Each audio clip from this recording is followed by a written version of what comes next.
नमस्कार। दोपहर समाचार में आपका स्वागत है।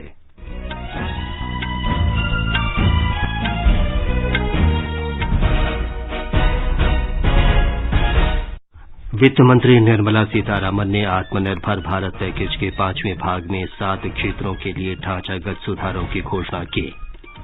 सरकार स्वास्थ्य क्षेत्र पर अधिक खर्च करेगी। किसी भी महामारी से निपटने के लिए बुनियादी स्वास्थ्य संस्थानों में निवेश बढ़ाएगी। केंद्र सरकार राज्यों को 4 लाख करोड़ रुपए से अधिक राशि के अतिरिक्त संसाधन उपलब्ध कराएगी। मनरेगा के तहत रोजगार सृजन के लिए 40,000 करोड़ रुपए की अतिरिक्त राशि दी गई। पूर्णबंदी का तीसरा चरण आज समाप्त हो रहा है। महाराष्ट्र में पूर्णबंदी 31 मई तक बढ़ाई गई। कोविड-19 रोगियों के ठीक होने की दर बढ़कर 35% से अधिक हुई और बंगाल की खाड़ी से उठा चक्रवाती तूफान ओम्पन तेज हुआ। ये बांग्लादेश, म्यांमार और भारत की ओर बढ़ा।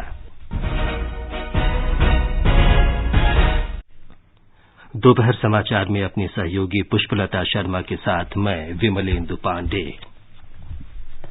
वित्त मंत्री निर्मला सीतारामन ने आत्मनिर्भर भारत अभियान के तहत विभिन्न क्षेत्रों के लिए ढांचागत सुधारों की घोषणा की है।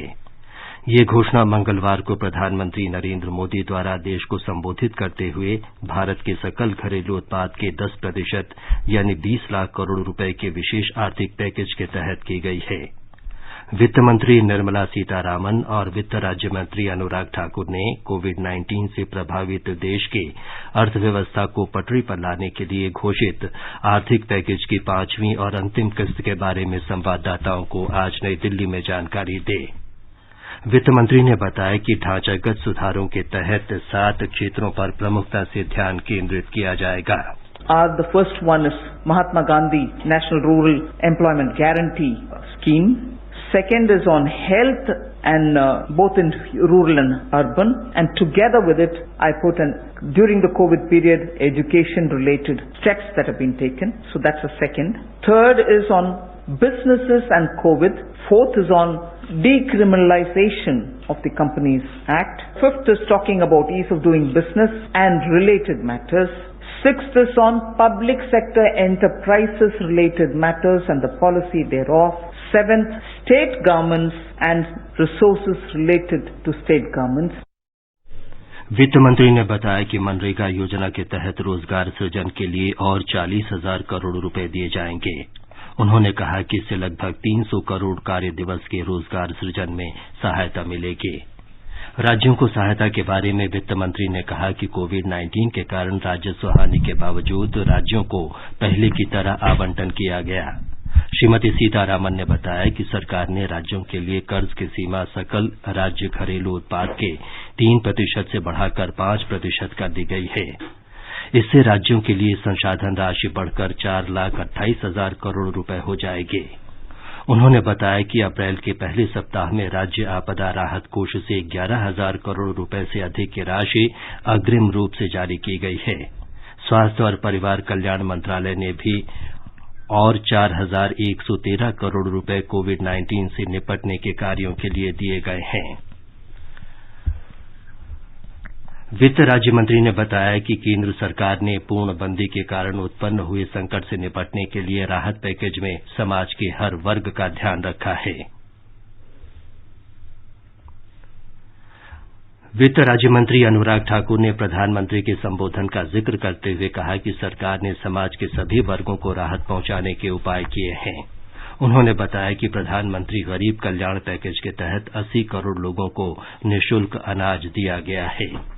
फिर प्रधानमंत्री गरीब कल्याण पैकेज को हम लेकर आए 1,70,000 करोड़ का, और उसमें भी अगर आप आज तक देखें तो सबसे पहले राशन देने का काम, अनाज देने का काम जो पूरे देश भर की राज्य की सरकारों और यूनियन टेरिटरीज के माध्यम से किया, तो 80 करोड़ लोगों को मुफ्त में 5 किलो गेहूं और चावल देने के लिए हमने इस योजना को लेकर आए और इनके परिवारों को 1-1 किलो दाल देने का काम भी किया और प्रति व्यक्ति 5-5 किलो गेहूं चावल।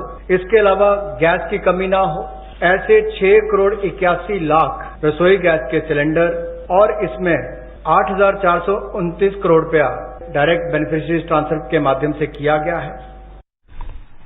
श्री ठाकुर ने कहा कि राहत पैकेज में कोविड-19 महामारी से निपटने के लिए स्वास्थ्य संबंधी योजनाओं पर विशेष ध्यान दिया गया है।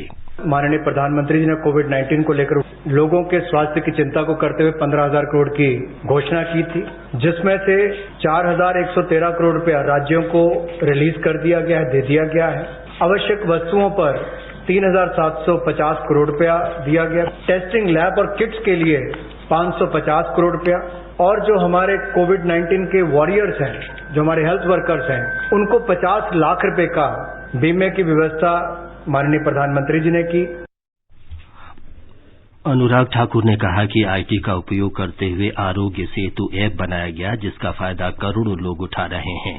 डिजिटल इंडिया को आगे बढ़ाते हुए आईटी का उपयोग करते हुए ई संजीवनी टेली कंसल्टेशन सर्विसेज का हमने इसकी शुरुआत की, और कैपेसिटी बिल्डिंग की, चाहे वो वर्चुअल लर्निंग मॉड्यूल्स की बात हो और आरोग्य सेतु ऐप, तो करोड़ों लोगों ने देश भर में इसको डाउनलोड किया, और यूपीआई भीम की तरह एक ये भी बहुत सफल प्रयोग देश में रहा है, जिससे लोगों को लाभ मिल रहा है। और हम ट्रेस कर पा रहे हैं कि कोई व्यक्ति अगर कोरोना से संक्रमित है तो उसका भी आप कर सकते हैं, लोग सेल्फ असेसमेंट भी इसके माध्यम से कर सकते हैं। वित्त राज्य मंत्री ने कहा कि शिक्षा को हर वर्ग तक पहुंचाने के लिए हर संभव प्रयास किए गए हैं, और इसलिए 3 चैनल्स को चिन्हित कर लिया गया है शिक्षा प्रदान कराने के लिए, और 12 और नए चैनल्स को इसमें जोड़ दिया जाएगा। यही नहीं, लाइव इंटरैक्टिव सेशंस, इसका टेलीकास्ट भी हो सके, इसका प्रावधान भी एक्सपर्ट्स के माध्यम से किया गया, ताकि स्काइप के माध्यम से आप इसका कर सकें। प्राइवेट डीटीएच ऑपरेटर्स तक भी हम पहुंचे हैं, उसके माध्यम से भी हम अपनी पहुंच बढ़ाकर देश के करोड़ों लोगों तक पहुंच सकें और शिक्षा को उन तक पहुंचा सकें। हमने राज्यों से भी अनुरोध किया है कि आप 4 घंटे का हमें ऐसा कंटेंट एजुकेशन का दें, ताकि हम स्वयं प्रभा चैनल पर उनको दिखा सकें। वित्त मंत्री ने बताया कि उज्ज्वला योजना के तहत 6,81,000 सिलेंडर निःशुल्क उपलब्ध कराए गए हैं। उन्होंने बताया कि प्रधानमंत्री किसान योजना के अंतर्गत 8 करोड़ 19 लाख किसानों को 16,000 करोड़ रुपए से अधिक की राशि दी गई है। मनरेगा योजना के तहत 40,000 करोड़ रुपए और दिए जाएंगे। वित्त मंत्री ने इससे पहले बुधवार को लगभग 11 करोड़ लोगों को रोजगार उपलब्ध कराने वाले सूक्ष्म, लघु और मध्यम उद्योगों की स्थापना के लिए कई उपायों की घोषणा की थी।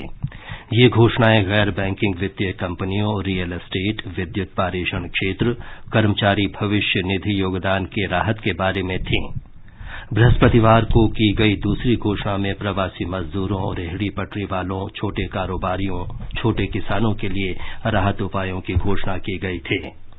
तीसरी घोषणा में कृषि और इससे संबद्ध गतिविधियों के लिए बड़े राहत पैकेज का ऐलान किया गया था। कल कोयला खनन, रक्षा उत्पादन, नागर विमानन, बिजली पारेषण कंपनियों, अंतरिक्ष क्षेत्र और परमाणु ऊर्जा क्षेत्र पर विशेष ध्यान केंद्रित करने के बारे में जानकारी दी गई थी। प्रवासी श्रमिकों को अपने गृह जनपथ भेजने के प्रबंधों पर वित्त मंत्री श्रीमती सीतारामन ने कहा कि केंद्र सरकार लगातार प्रयास कर रही है, इसमें राज्यों का भी सहयोग मिल रहा है। उन्होंने विपक्ष पर कटाक्ष करते हुए कहा कि कांग्रेस इस मुद्दे पर सहयोग करने की बजाय राजनीति कर रही है। स्टेट्स बहुत सारे कोऑपरेट कर रहे हैं, सब कोऑपरेट करने के लिए कोशिश कर रहे हैं, और जहां तक मेरा ज्ञान है रेलवेज ने इतने तक बोला है कि 1500 ट्रेन्स आर रेडी। आप एक जगह बोलो, वहां 3 घंटे के तुरंत बाद हम ट्रेन्स भेज देंगे। ट्रेन्स में बिठा करके अगर माइग्रेंट्स उनके अपने गांव तक जा रहे हैं तो केंद्र सरकार रेलवेज उनको ट्रेन में बिठाने के बाद खाना पीना का सुविधा भी दे करके घर तक पहुंचा रहे हैं। मैं ऑपोजिशन पार्टी को हाथ जोड़ करके विनम्रता से कहना चाह रही हूं, माइग्रेंट्स का विषय में हम सब साथ होकर के काम करना है। स्वास्थ्य मंत्रालय ने शहरी क्षेत्रों में कोविड-19 के प्रबंधन और नियंत्रण की तैयारियों से संबंधित विस्तृत दिशा निर्देश जारी किए हैं। इन निर्देशों में घनी आबादी वाले शहरी क्षेत्रों में निगरानी, रोकथाम और नैदानिक प्रबंधन संबंधी उपाय शामिल हैं।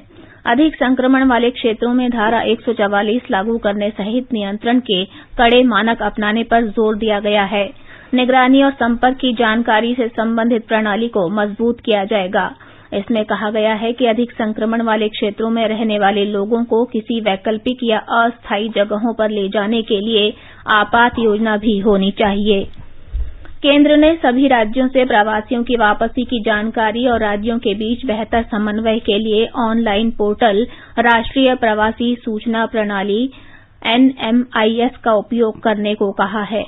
राज्यों के मुख्य सचिवों को लिखे पत्र में केंद्रीय गृह सचिव अजय कुमार भल्ला ने कहा कि राष्ट्रीय आपदा प्रबंधन प्राधिकरण ने प्रवासियों की वापसी से संबंधित जानकारी प्राप्त करने और फंसे लोगों की सुचारू वापसी के लिए मौजूदा भौगोलिक सूचना प्रणाली GIS पोर्टल पर ऑनलाइन डैशबोर्ड तैयार किया है। इस पोर्टल पर मोबाइल नंबर सहित प्रवासियों से संबंधित जानकारी तथा उनके प्रस्थान और गंतव्य जिले तथा यात्रा की तिथि की जानकारी अपलोड रहेगी। केंद्रीय मंत्री डॉक्टर जितेंद्र सिंह ने कहा है कि केंद्र सरकार प्रवासी कामगारों की वापसी के लिए राज्य सरकारों के प्रत्येक अनुरोध पर गंभीरता से विचार कर रही है। कोविड-19 पर 8 पूर्वोत्तर राज्यों के मुख्य सचिवों और वरिष्ठ अधिकारियों के साथ वीडियो कॉन्फ्रेंसिंग में डॉक्टर जितेंद्र सिंह ने कहा कि पूर्वोत्तर के राज्यों से वापसी के इच्छुक लोगों की सूची मांगी गई है। सम्मेलन में 8 पूर्वोत्तर राज्य सरकारों के प्रतिनिधियों ने देश के विभिन्न भागों से प्रवासी कामगारों और अन्य लोगों की वापसी की मौजूदा स्थिति की जानकारी दी। सरकार ने कहा है कि रेलवे प्रवासी कामगारों की सुरक्षित और तेज वापसी सुनिश्चित करने के लिए रेल नेटवर्क से जुड़े प्रत्येक जिले से श्रमिक विशेष रेलगाड़ियां चलाने को तैयार है। केंद्रीय रेल मंत्री पीयूष गोयल ने देश के जिला कलेक्टरों से फंसे हुए श्रमिकों और उनके गंतव्य स्थलों की सूची तैयार करने और राज्य नोडल अधिकारी के जरिए रेल विभाग को आवेदन भेजने को कहा है। उन्होंने कहा कि भारतीय रेलवे प्रत्येक दिन 300 श्रमिक विशेष रेलगाड़ियां चलाने में सक्षम है। रेल मंत्रालय ने एक बयान में कहा कि अपने गृह राज्य जाने के इच्छुक श्रमिकों के बारे में प्रत्येक जिले से जानकारी मिलने के बाद रेलवे इन रेलगाड़ियों के परिचालन की दिशा में कार्रवाई करेगा। रेल मंत्रालय ने कहा कि अब तक रेलवे 15 लाख से अधिक प्रवासी कामगारों को उनके गृह राज्य तक पहुंचा चुका है। इसके लिए लगभग 1150 श्रमिक विशेष रेलगाड़ियों का परिचालन किया गया है। रेल मंत्रालय ने कहा कि भारतीय रेलवे इससे दोगुनी संख्या में प्रवासियों को प्रतिदिन आसानी से ले जा सकता है। वंदे भारत अभियान के समुद्र सेतु कार्यक्रम के अंतर्गत नौसेना का जहाज INS जलाश्व मालदीव से 588 लोगों को लेकर आज दोपहर 12 बजे कोचीन बंदरगाह पहुंचा। फंसे भारतीयों को लेकर आज दुबई, अबू धाबी और मस्कट से 3 उड़ानें केरल में कोच्चि पहुंच रही हैं। दुबई से एक अन्य उड़ान कन्नूर के लिए निर्धारित है। स्वास्थ्य और परिवार कल्याण मंत्रालय ने कहा है कि देश में कोरोना से संक्रमित 34,109 रोगी ठीक हो गए हैं।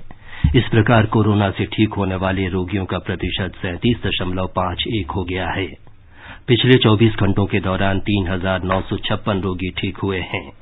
इस दौरान 4,957 और लोगों में ये संक्रमण पाया गया। देश में कोरोना वायरस से संक्रमित रोगियों की संख्या 90,927 हो गई है। पिछले 24 घंटों के दौरान 120 लोगों की मौत हुई, जिससे मरने वालों की कुल संख्या 2,872 हो गई है। देश में पिछले 24 घंटों में कोरोना के 93,356 नमूनों की जांच की गई।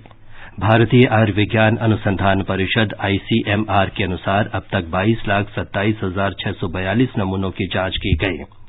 परिषद सरकारी और निजी प्रयोगशालाओं को अनुमति देकर कोविड-19 जांच सुविधाओं को निरंतर बढ़ा रही है। फिलहाल 371 सरकारी और 151 निजी क्षेत्र की प्रयोगशालाओं में कोविड-19 की जांच की जा रही है। ये समाचार आकाशवाणी से प्रसारित किए जा रहे हैं। ताजा समाचार जानने के लिए आप हमारे Twitter handle @AIR News Hindi को फॉलो कर सकते हैं। ये आकाशवाणी है। आगे बढ़ने से पहले मुख्य समाचारों पर एक नजर। वित्त मंत्री निर्मला सीतारामन ने आत्मनिर्भर भारत पैकेज के 5वें भाग में 7 क्षेत्रों के लिए ढांचागत सुधारों की घोषणा की। सरकार स्वास्थ्य क्षेत्र पर अधिक खर्च करेगी। किसी भी महामारी से निपटने के लिए बुनियादी स्वास्थ्य संस्थानों में निवेश बढ़ाएगी। केंद्र सरकार राज्यों को 4 लाख करोड़ रुपए से अधिक राशि के अतिरिक्त संसाधन उपलब्ध कराएगी। मनरेगा के तहत रोजगार सृजन के लिए 40,000 करोड़ रुपए की अतिरिक्त राशि दी गई। पूर्णबंदी का तीसरा चरण आज समाप्त हो रहा है। महाराष्ट्र में पूर्णबंदी 31 मई तक बढ़ाई। कोविड-19 रोगियों के ठीक होने की दर बढ़कर 35% से अधिक हुई और बंगाल की खाड़ी से उठा चक्रवाती तूफान ओम्पन तेज हुआ। ये बांग्लादेश, म्यांमार और भारत की ओर बढ़ा। कोविड-19 का फैलाव रोकने के लिए राष्ट्रव्यापी पूर्णबंदी के तीसरे चरण का आज अंतिम दिन है। चौथे चरण के बारे में अभी घोषणा की जानी है। 12 मई को राष्ट्र के नाम संबोधन में प्रधानमंत्री नरेंद्र मोदी ने कहा था कि पूर्णबंदी का चौथा चरण नए नियमों के साथ पूरी तरह से अलग होगा। उन्होंने कहा था कि राज्यों से मिले सुझावों के आधार पर चौथे चरण की पूर्णबंदी के बारे में 18 मई से पहले लोगों को जानकारी दे दी जाएगी। पंजाब के मुख्यमंत्री अमरिंदर सिंह ने घोषणा की है कि राज्य में पूर्णबंदी 31 मई तक जारी रहेगी। हालांकि राज्य सरकार कल से कर्फ्यू की पाबंदियां हटा लेगी। मुख्यमंत्री ने सोमवार से गैर संक्रमण वाले क्षेत्रों में सीमित सार्वजनिक परिवहन और अधिकतम संभव छूट देने के संकेत दिए। महाराष्ट्र सरकार ने राज्य में लॉकडाउन की अवधि 31 मई तक के लिए बढ़ा दी है। राज्य के मुख्य सचिव अजय मेहता द्वारा जारी आदेश के अनुसार अब राज्य में पूर्णबंदी 31 मई की मध्य रात्रि तक लागू रहेगी। इस आदेश में कहा गया है कि लॉकडाउन में ढील या इसे समाप्त किए जाने संबंधी आदेश उचित समय पर जारी किए जाएंगे। महाराष्ट्र में कोरोना ड्यूटी पर तैनात राज्य के पुलिसकर्मियों को राहत देने के लिए राजधानी मुंबई, पुणे, मालेगांव और कुछ अन्य जगहों पर केंद्रीय सशस्त्र पुलिस बल के जवानों को तैनात किया गया है। महाराष्ट्र में लॉकडाउन का कड़ा अमल करने के लिए पिछले 1.5 महीने से जुटे पुलिस बल की मदद के लिए अब केंद्रीय सशस्त्र बल पुलिस की कंपनियां राज्य के मुख्य विभागों में तैनात की गई है। महाराष्ट्र के गृह मंत्री अनिल देशमुख के अनुसार ये कंपनियां मुंबई, पुणे, मालेगांव, अमरावती और कुछ अन्य जगहों पर तैनात की गई है। राज्य सरकार ने केंद्र से सीएपीएफ की 20 कंपनियां भेजने की मांग की थी, जिसके बाद केंद्र सरकार ने इनमें से कुछ कंपनियां भेज दी है। राज्य में इन कंपनियों के आने से पुलिस बल को कुछ हद तक राहत मिलने की उम्मीद है। शैलेश पाटिल, आकाशवाणी समाचार, मुंबई। देश के कई राज्यों में आत्मनिर्भर भारत पैकेज के अंतर्गत प्रवासियों के लिए अनाज वितरण का काम शुरू हो गया है। सरकार ने बृहस्पतिवार को प्रवासियों, फेरी वालों, किसानों और मध्यम आय वर्ग के लोगों के लिए दूसरे वित्तीय राहत उपायों की घोषणा की थी। इसमें बिना राशन कार्ड वाले करीब 8 करोड़ प्रवासियों को अगले 2 महीने तक 5 किलो प्रति व्यक्ति गेहूं या चावल या 1 किलो चना प्रति परिवार निःशुल्क दिया जाएगा। प्रधानमंत्री गरीब कल्याण योजना के तहत अनेक लोग भुगतान प्राप्त कर रहे हैं। मध्य प्रदेश के छतरपुर जिले के राजेंद्र साहू को भी इस योजना का लाभ मिला है। राजेंद्र साहू ने विभिन्न योजनाओं के तहत लाभ प्राप्त करने पर सरकार को धन्यवाद दिया है। नाम राजेंद्र साहू, ग्राम ब्रजपुरा, जिला छतरपुर, मध्य प्रदेश। पहली किस्त 2000 की आ चुकी है, दूसरी भी आ चुकी है। ऐसी परिस्थिति में जो पैसा मिला है वो आर्थिक स्थिति में काम आया है, इसलिए मैं सरकार का धन्यवाद करता हूँ। मध्य प्रदेश में 10वीं बोर्ड के जिन विषयों की परीक्षा कोविड-19 के कारण नहीं हो पाई है, उनकी परीक्षा नहीं होगी। हमारे संवाददाता ने बताया है कि 12वीं बोर्ड के शेष विषयों के लिए 8 से 16 जून के बीच परीक्षाएं आयोजित की जाएंगी। आधिकारिक जानकारी के अनुसार 10वीं बोर्ड परीक्षा के लिए उन अंकों के आधार पर मेरिट तैयार की जाएगी जिनके लिए परीक्षा हो चुकी है। शेष विषयों के अंकों के सामने केवल उत्तीर्ण लिखा जाएगा। मुख्यमंत्री शिवराज सिंह चौहान ने शिक्षा विभाग की समीक्षा बैठक में कहा कि 12वीं परीक्षा बच्चों के भविष्य के लिए बहुत महत्वपूर्ण है, इसलिए कक्षा 12वीं के शेष विषयों के लिए परीक्षा आयोजित की जा रही है। गौरतलब है कि कोरोना संक्रमण की गंभीरता को देखते हुए मध्य प्रदेश स्कूल शिक्षा विभाग ने कक्षा 9वीं और 11वीं के छात्रों को इस सत्र के लिए पहले ही जनरल प्रमोशन दे दिया है। संजीव शर्मा, आकाशवाणी समाचार, भोपाल। गुजरात सरकार ने आज से 68,80,000 परिवारों को निःशुल्क अनाज वितरण की योजना शुरू की। इस योजना के तहत लगभग 3 करोड़ 36 लाख लोगों को अनाज दिया जाएगा। हमारे संवाददाता ने खबर दी है कि प्रधानमंत्री गरीब कल्याण पैकेज के तहत इन परिवारों को 3.5 किलो अतिरिक्त गेहूं मिलेगा। प्रत्येक परिवार को 1.5 किलोग्राम चावल दिया जाएगा। हमारे संवाददाता ने बताया है कि इस बीच अहमदाबाद में किराने और सब्जियों की बिक्री आज से फिर शुरू हो गई है। अहमदाबाद शहर में किराना सामान और सब्जियों की बिक्री 8 दिनों तक बंद रहने के बाद फिर से शुरू हो जाने से लोगों ने राहत महसूस की है। स्थानीय नगर निगम ने किराना और सब्जी विक्रेताओं की मेडिकल जांच करके करीब 32,000 ऐसे विक्रेताओं को बिक्री के लिए लाइसेंस प्रदान किए हैं। आधिकारिक सूत्रों के अनुसार पिछले एक सप्ताह के दौरान अहमदाबाद से 700 से ज्यादा सुपर स्प्रेडर की पहचान कर ली गई है जो कोरोना संक्रमित थे। अब शहर और आसपास के क्षेत्रों से सुपर स्प्रेडर की पहचान हो जाने से अहमदाबाद में संक्रमण को नियंत्रित करने में मदद मिलने की आशा है। योगेश पंड्या, आकाशवाणी समाचार, अहमदाबाद। जम्मू कश्मीर में कल कोरोना मरीजों की संख्या में वृद्धि दर्ज की गई। हालांकि कल राज्य में कोरोना के 29 मरीजों को इलाज के बाद अस्पतालों से छुट्टी भी दे दी गई। हमारे संवाददाता ने बताया है कि राज्य में अब तक 542 लोग कोविड-19 से ठीक हो चुके हैं। जम्मू कश्मीर के बडगाम जिले के चाडूरा में कोरोना वायरस संक्रमण से एक व्यक्ति की मौत होने के साथ ही केंद्र शासित प्रदेश जम्मू कश्मीर में मृतकों की संख्या बढ़कर 12 हो गई है। इस बीच शनिवार को प्रदेश में अब तक एक ही दिन में सर्वाधिक 108 नए मामले सामने आए हैं, जिसके साथ ही संक्रमितों की संख्या बढ़कर 1121 तक जा पहुंची है। श्रीनगर से आकाशवाणी समाचार के लिए मैं सुनील कोल। मिजोरम में गिरजाघर का उपयोग संगरोध केंद्रों के रूप में किया जा सकेगा। राज्य के मुख्य सचिव लनलोन माविया छुआंगो ने राजधानी आइजोल में राज्य स्तरीय कार्यदल की समूह बैठक में ये जानकारी दी। मिजोरम में अब तक कोरोना का कोई मरीज सामने नहीं आया है। राज्य में जून महीने के मध्य तक 10,000 और लोगों के भी लौटने की संभावना है। शुक्रवार को अन्य राज्यों में फंसे 888 लोग चेन्नई से श्रमिक स्पेशल रेलगाड़ी से मिजोरम पहुंचे। आकाशवाणी से विशेषज्ञों की सलाह श्रृंखला के तहत कोविड-19 महामारी के बारे में प्रमुख चिकित्सा विशेषज्ञों की राय प्रसारित की जाती है। इस कड़ी में आज एम्स में फेफड़ा रोग विशेषज्ञ डॉक्टर अनंत मोहन ने लोगों से डॉक्टर के परामर्श के बिना हाइड्रोक्सीक्लोरोक्वीन या मलेरिया रोधी दवाई नहीं लेने का आग्रह किया। Please do not take medicines such as azithromycin, other antibiotics, antivirals or hydroxychloroquine or other antimalarials without a proper prescription by a doctor. Do not self-medicate. AIIMS की वरिष्ठ नर्सिंग अधिकारी सुश्री जयसिंता गुंजियाल ने सुरक्षित दूरी बनाए रखने की आवश्यकता पर बल दिया। Social distancing is a non-pharmaceutical infection prevention and control intervention to break the chain of infection. Akashvani का समाचार सेवा प्रभाग आज रात 9:25 पर अपने फोन इन कार्यक्रम में कोरोना संक्रमण पर वरिष्ठ चिकित्सक वेद चतुर्वेदी से विशेष परिचर्चा प्रसारित करेगा। श्रोता फोन करके विशेषज्ञ से सवाल पूछ सकते हैं। नंबर है 011-2331-44। हमारा टोल फ्री नंबर है 1800-115767। मशहूर फिल्म अभिनेता अमिताभ बच्चन ने लोगों से कोरोना से मिलकर मुकाबला करने की अपील की है। उन्होंने कहा है कि कोरोना संक्रमण को फैलने से रोकने के लिए हर किसी को सावधानी बरतनी चाहिए और सरकार के दिशा निर्देशों का पालन करना चाहिए। नमस्कार, मैं हूं अमिताभ बच्चन। देखिए, हम सब मिलकर नोवल कोरोना वायरस या कोविड-19 को फैलने से रोक सकते हैं। इसके लिए हमें बचाव के कुछ तरीके अपनाने होंगे। खांसते या छींकते समय हमेशा अपने मुंह को रुमाल से या टिश्यू से ढकें। अपनी आंख, नाक और मुंह को हाथ से न छुएं। अपने हाथों को समय समय पर साबुन और पानी से लगभग 20 सेकंड तक धोएं। भीड़ भाड़ वाली जगह पर जाने से बचें। विभिन्न माध्यमों से प्रचारित की जा रही फर्जी खबरों पर अंकुश लगाने के लिए हम तथ्यों की जांच करके भ्रम दूर करने का प्रयास करते रहे हैं।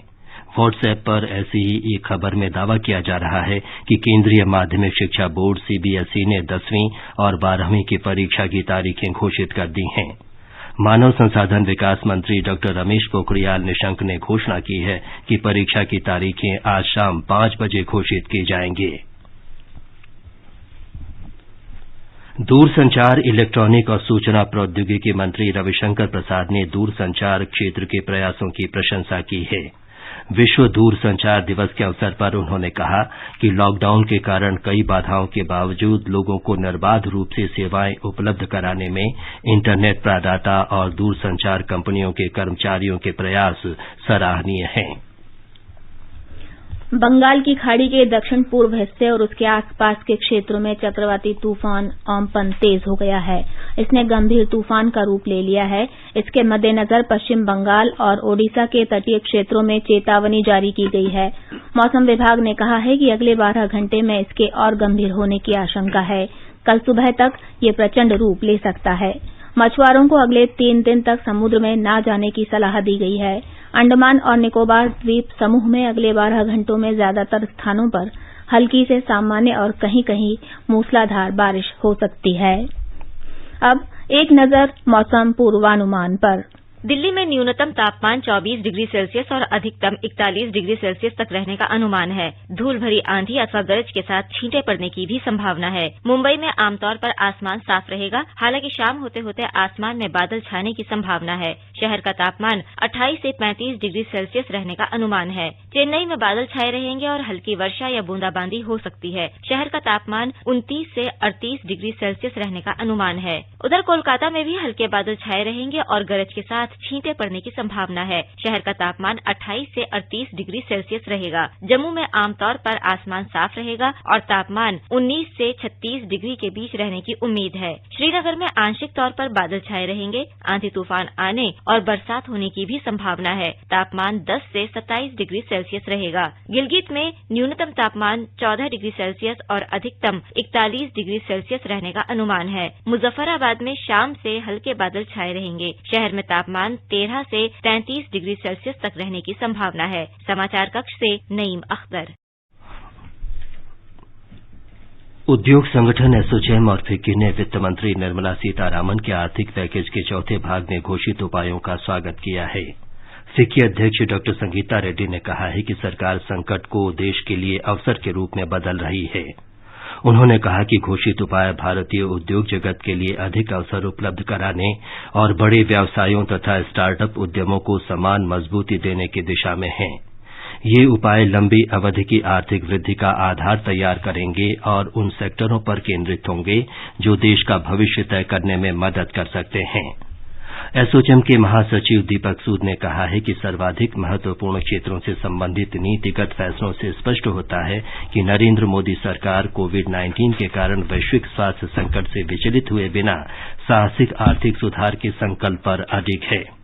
उन्होंने कहा कि कोविड-19 के कारण मानवीय और आर्थिक संकट से निपटने के लिए पहले घोषित 20 लाख करोड़ रुपए के आर्थिक पैकेज सहित प्रमुख आर्थिक सुधारों से 130 करोड़ भारतीयों का विश्वास बढ़ा है तथा केंद्र और राज्यों के मजबूत नेतृत्व की बदौलत हिम्मत के साथ किसी भी संकट से निपटा जा सकता है।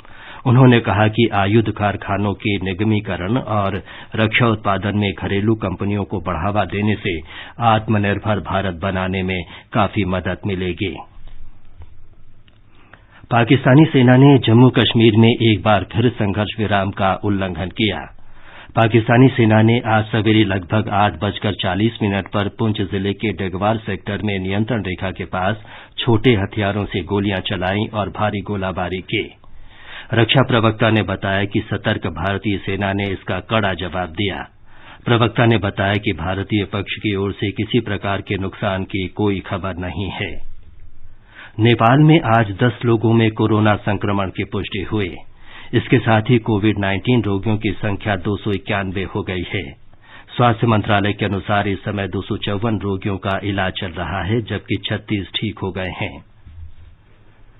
भारत ने नेपाल के साथ मैत्रीपूर्ण सहयोग की भावना से नेपाल को कोरोना की जांच के लिए 30,000 आरटी-पीसीआर किट उपलब्ध कराए हैं। नेपाल में भारत के राजदूत विनय मोहन क्वात्रा ने ये किट नेपाल के स्वास्थ्य और जनसंख्या मंत्री भानुभक्त ढकाल को सौंपी। श्री क्वात्रा ने पिछले महीने की 22 तारीख को 23 टन दवाएं भी नेपाल सरकार को सौंपी थी। भारत ने कहा है कि वो संकट की इस घड़ी में नेपाल की सरकार, स्वास्थ्य कर्मियों और जनता के साथ है। ये समाचार हमारी वेबसाइट newsonair.com और हमारे मोबाइल ऐप newsonair/hindi पर भी उपलब्ध हैं।